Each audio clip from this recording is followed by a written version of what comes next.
बिस्मिल्लाहिर्रहमानिर्रहीम। अस्सलाम वालेकुम नादरीन, आप यूट्यूब चैनल देख रहे हैं। मैं इमरान खान हूँ। एक बहुत बड़ी खबर है। मैंने आपको पिछले वीलॉग में ये कहा था कि कानून साजी या आइनी तरमीम की जो भी कोशिश की जाएगी उसमें एक फैक्टर हमेशा सुप्रीम कोर्ट ऑफ पाकिस्तान का तफसीली फ़ैसला जो है वो रहेगा कि सुप्रीम कोर्ट ऑफ पाकिस्तान का तफसीली फ़ैसला जब भी आएगा उसके असरात होंगे। और तरमीम से पहले तफसीली फ़ैसला तो नहीं आया, लेकिन एक और मामला हो गया। मैं थोड़ा सा आपको बैकग्राउंड बनाऊँगा, आपको सब समझ आ जाएगी। हुआ ये है, एक्चुअली सादा लफ्ज़ों में आपको बताऊँ तो हुकूमत की जो तरमीम की ख्वाहिश थी, जिसमें वो बहुत सारी चीज़ें करना चाह रहे थे, बड़ी लंबी चौड़ी एक लिस्ट उन्होंने बनाई हुई थी। बल्कि अब एक बात और भी पता चली कि मौलाना फजलुर रहमान साहब को तो यहाँ तक ऑफ़र किया गया कि खैबर पख्तूनख्वा में आपका गवर्नर बना दिया जाएगा और तरमीम में अगर आप हमारी मदद करें तो एक ख़ास किस्म की तरमीम के बाद गवर्नर राज भी खैबर पख्तूनख्वा में लगा दिया जाएगा। क्योंकि हमारे पास 2/3 अक्सरियत होगी तो फिर हम उस गवर्नर राज को लंबा भी लेकर चले जाएंगे। तो इस किस्म की बातें भी जो हैं वो अब बाहर निकल रही हैं आहिस्ता आहिस्ता। लेकिन फजलुर रहमान साहब ने अभी भी अपना फ़ैसला करना है। वो अभी भी उन्होंने पूरा क्लैरिटी के साथ नहीं बताया कि वो किस तरफ जा रहे हैं। हाँ, वो ये ज़रूर कहते हैं कि इस्लाहात का वो हिस्सा बनना चाहते हैं, लेकिन यही असम्बली जिसको फजलुर रहमान साहब कहते थे कि फॉर्म 47 की जाली असम्बली है और ये असम्बली रहने का हक ही नहीं रखती बल्कि नया इलेक्शन होना चाहिए, तो इसी असम्बली के बारे में फजलुर रहमान साहब अब अपनी राय बदल चुके हैं और इसी के साथ वो इस्लाहात करना चाहते हैं। तो ये एक उनका यू टर्न है। अच्छा, अब हुआ ये है कि इससे पहले थोड़ा ठंडा पानी फजलुर रहमान साहब ने हुकूमत की उम्मीदों पे डाला था, लेकिन बहुत ठंडा पानी डाल दिया हुकूमत की उम्मीदों पे सुप्रीम कोर्ट ऑफ पाकिस्तान ने। वो जो तरमीम ये करना चाह रहे थे, इस वक्त उसके ऊपर ओस पड़ गई है फ़िलहाल। लेकिन अभी भी याद रखिएगा, खेल ख़त्म नहीं हुआ।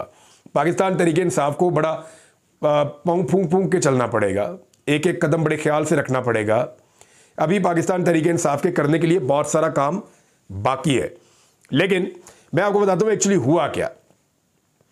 इलेक्शन कमीशन ऑफ पाकिस्तान ने जो सुप्रीम कोर्ट ऑफ पाकिस्तान का फैसला था उस पर अमल दरामद नहीं किया, मखसूस नशिस्तों वाला। उसमें सुप्रीम कोर्ट ने एक टाइम दिया हुआ था कि 7 अगस्त तक, यानी 6 या 7 अगस्त तक का टाइम था, तब तक ये बंदे पाकिस्तान तहरीक इंसाफ का आप हिस्सा बना लेंगे और अगर आपने नोटिफाई ना किया तो ये हो जाएंगे। यानी ये उसकी तशरीह आ रही थी। मैंने आपको 5 या 6 या 7 अगस्त को इसके बारे में वीलॉग्स भी किए थे कि अब ये लोग पाकिस्तान तहरीक इंसाफ का हिस्सा है, लेकिन इलेक्शन कमीशन ताखीरी हरबे इस्तेमाल कर रहा है। इलेक्शन कमीशन ने बजाय इसके कि वो सुप्रीम कोर्ट ऑफ पाकिस्तान के फैसले पर अमल करते हुए 41 MNAs को जो आज़ाद हैसियत में जीते थे, क्योंकि वो पाकिस्तान तहरीक इंसाफ के थे, तो उनको तहरीक इंसाफ में शामिल करे, उनको नोटिफाई करे। इलेक्शन कमीशन ने यह करने की बजाय ताखीरी हरबा इस्तेमाल करते हुए सुप्रीम कोर्ट ऑफ पाकिस्तान को एक वजाहत के लिए लेटर लिख दिया। सुप्रीम कोर्ट को दरखास्त डाल दी कि जनाब हमें इसकी वजाहत दें इन चीज़ों की, हमारे तो फैसले की गलत तशरीह नहीं हुई और हम ये कैसे करें तो वो कैसे करें।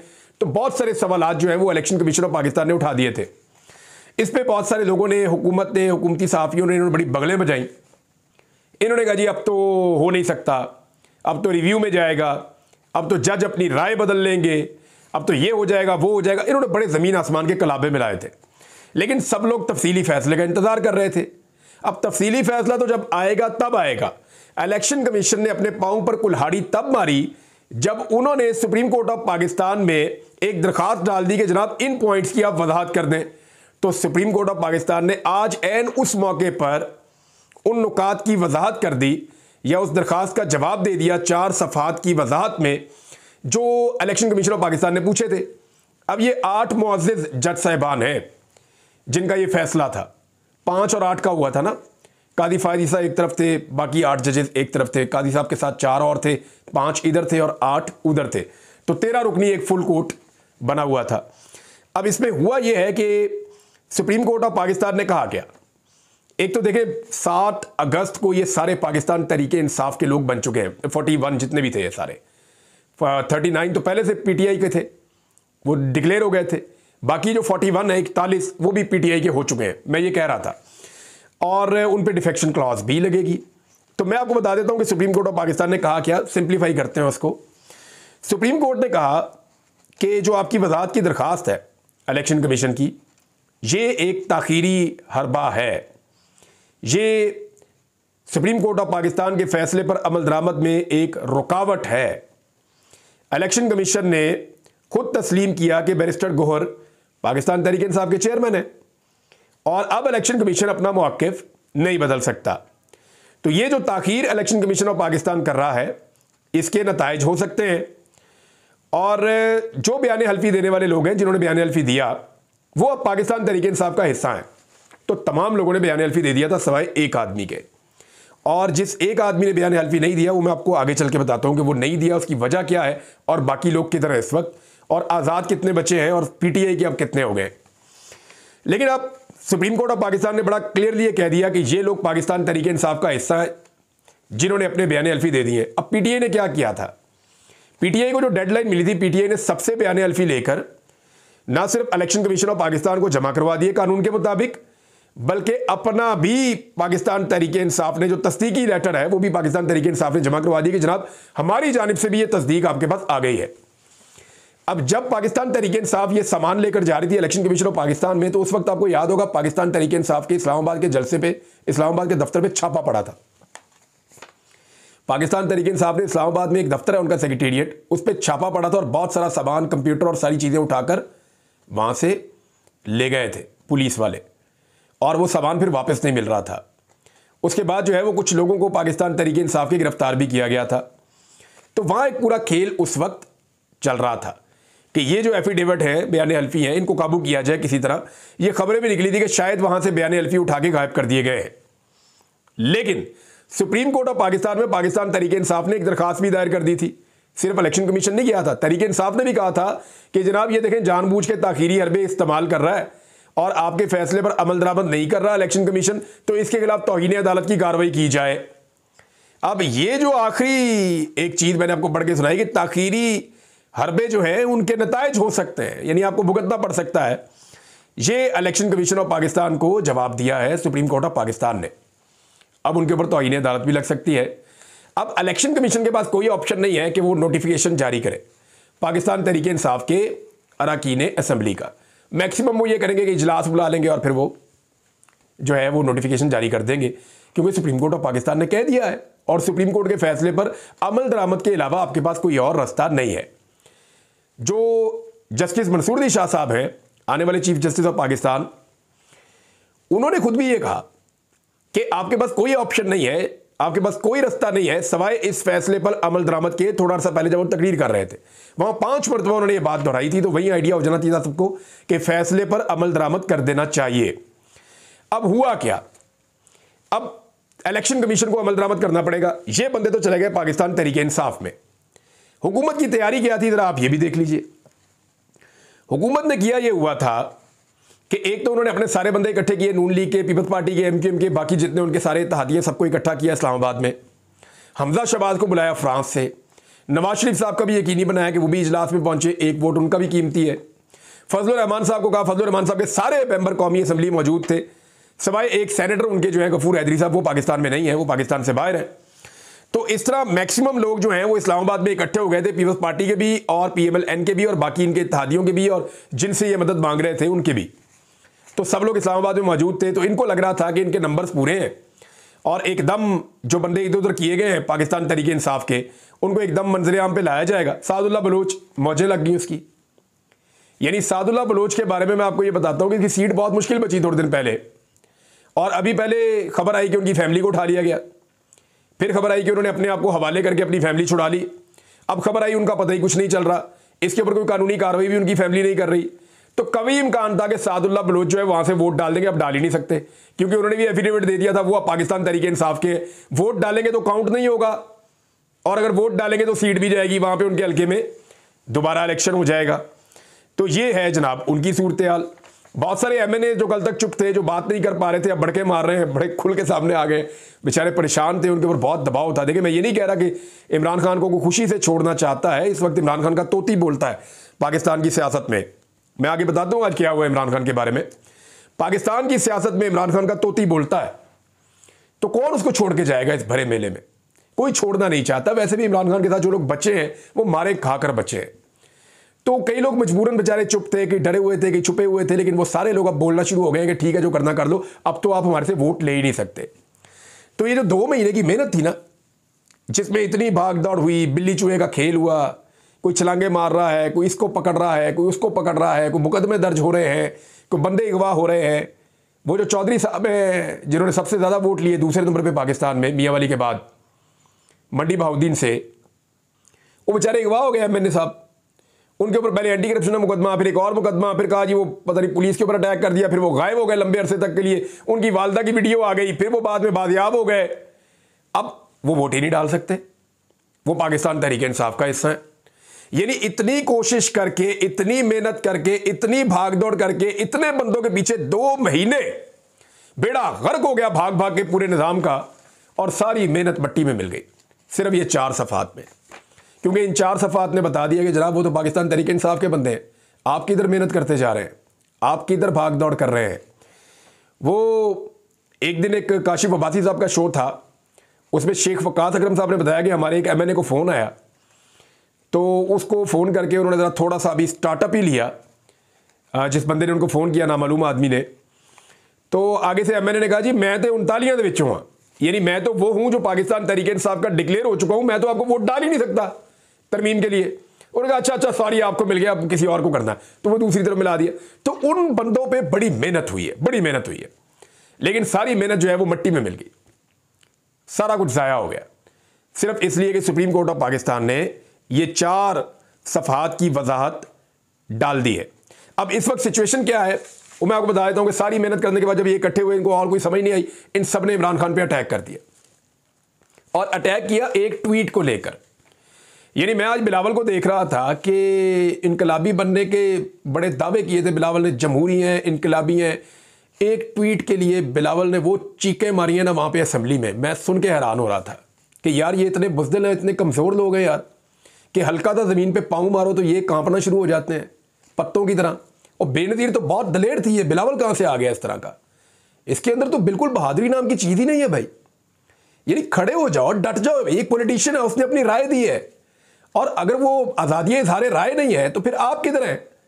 दूसरा, आप यानी जो तकरीर की उसने वहाँ पे राजा परवेज़ अशरफ साहब ने तकरीर की, तो बैरिस्टर गौर साहब ने उनकी ऐसी तैसी फेर दी।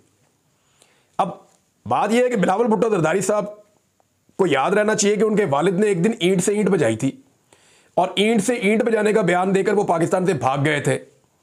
इमरान खान पाकिस्तान में ही है, वो कहता है मैंने पाकिस्तान से नहीं भागना। तो अपने वालिद गिरामी का कंपैरिजन इमरान खान से करते हैं, तो मुझे पता चलता है, दुख होता है, तकलीफ होती है। जब मरियम नवाज करती होगी इमरान खान से नवाज शरीफ का मुवाजना, तो उन्हें तकलीफ होती होगी कि काश मेरा अब्बू इतना दलेर होता जितना ये इमरान खान दलेर है, काश वो इतना बहादुर होता, इतनी तकालीफ सह सकता जितना इमरान खान सह रहा है। तो बिलावल और मरियम नवाज की एहसास कमतरी तो मुझे समझ आती है, लेकिन राजा परवेज़ अशरफ साहब की मुझे समझ नहीं आई। लेकिन फिर बैरिस्टर गौर साहब ने समझाया कि ये क्यों इतना उछल कूद रहे हैं। बैरिस्टर गौर साहब ने बताया कि जनाब एक वक्त था जब पाकिस्तान पीपल्स पार्टी ने यूसुफ रज़ा गिलानी साहब को जब हटाया गया अदालत के ज़रिए से, तो पीपल्स पार्टी ने फैसला किया कि हम बना देते हैं, CEC की मीटिंग हुई थी रात को, कि शहाबुद्दीन साहब को वज़ीर आज़म बनाएंगे। लेकिन फिर उनके घर में बंदे चले गए, उनको उठा लिया। फिर जनाब अचानक जनाब पता चला नाम आया और बन गए राजा परवेज़ अशरफ साहब।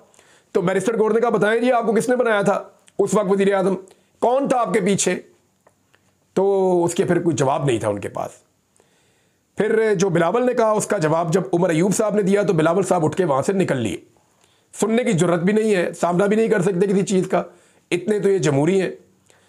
तो फिर उमर अयूब साहब ने बहुत भिगो के लितरॉल की है। उन्होंने बताया कि मेरे दादा से आपके नाना जो है वो हलफ ले रहे थे, वो तस्वीर भी आपने देखी होगी। फिर उन्होंने ये भी कहा कि शायद जो आप बोल रहे हैं या जिस तरह की आपने तकरीर की है, गुज़िश्ता 2 दिनों आपकी ट्रेनिंग जो है वो शायद ISPR में हुई है, इस तरह उन्होंने एक तनकीद की। लेकिन बिलावल पहले ही निकल गए थे, फिर उन्होंने वहाँ पर रुकना मुनासिब नहीं समझा। अब PMLN के साथ और हुकूमत के साथ हुआ ये कि वो भी कानून साजी करने के लिए दोबारा नंबर गेम में फंस गए, क्योंकि PTI का वोटर अब वोट डाल नहीं सकता। अब ना उठाने का फ़ायदा, ना मारने का फ़ायदा, ना कुटने का फ़ायदा, ना कुछ और करने का फ़ायदा। लेकिन अब मैं आपको कुछ थोड़ी सी नंबर गेम समझा देता हूँ, उसको ज़रा आप समझ लें। सारी तकरीर जो है वो इमरान खान की ट्वीट के गिर्द घूम रही थी असेंबली में। यानी ना बिजली की बात, ना IPBs की बात, ना टैक्सेस की बात, ना IMF की बात, ना गैस की बात, ना रोटी की बात, ना इकॉनमी की बात, ना दिफा की बात, ना मुल्क में दहशतगर्दी की बात, ना बलूचिस्तान की बात, ना कबायली इलाकों की बात, ना लकी मरवत की बात। पूरे पाकिस्तान के अंदर इस वक्त मसाइलिस्तान बना हुआ है, पाकिस्तान के किसी एक मसले पे इन्होंने बात नहीं की।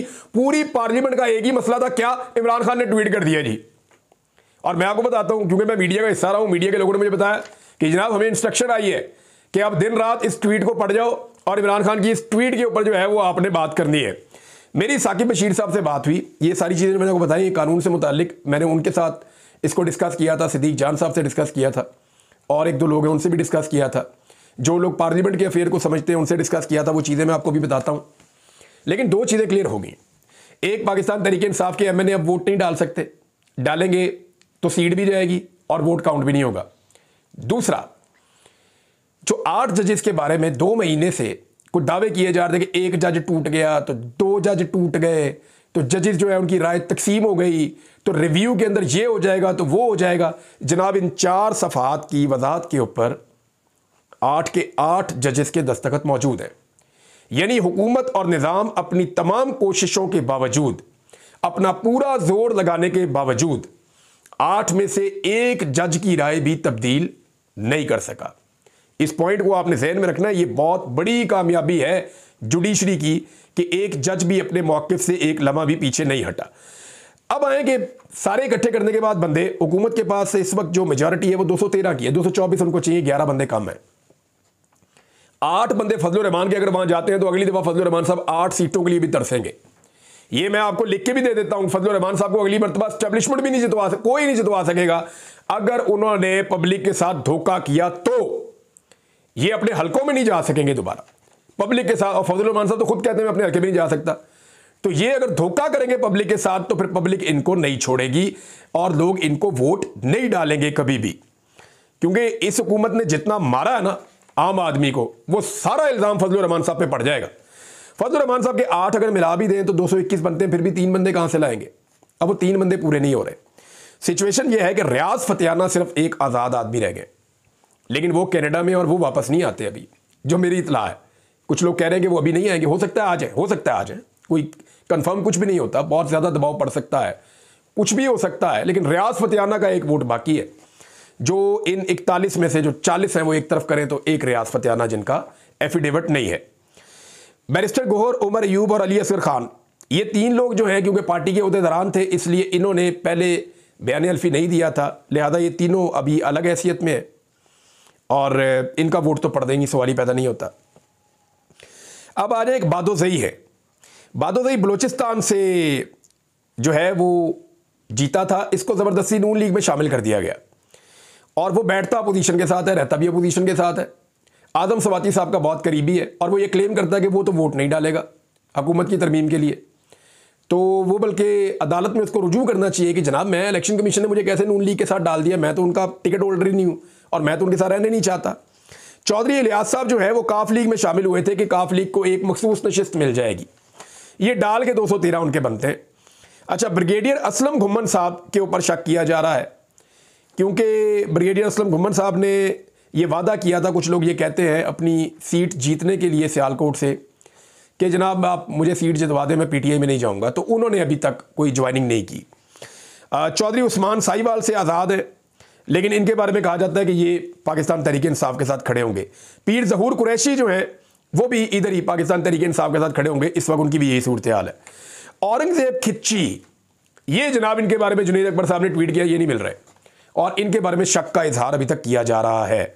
और मुबारक ज़ेब ने सारी दुनिया की कहानियां सुनाई राजा रियाज की तरह, लेकिन ये नहीं कहा कि मैं इमरान खान के साथ खड़ा हूं और कादी फायद ईसा की एक्सटेंशन के लिए या जो है वो अदलिया के अंदर जो एक तरमीम करके कोशिश की जा रही है चीज़ों को कंट्रोल करने के लिए, उसके लिए मैं वोट नहीं दूंगा।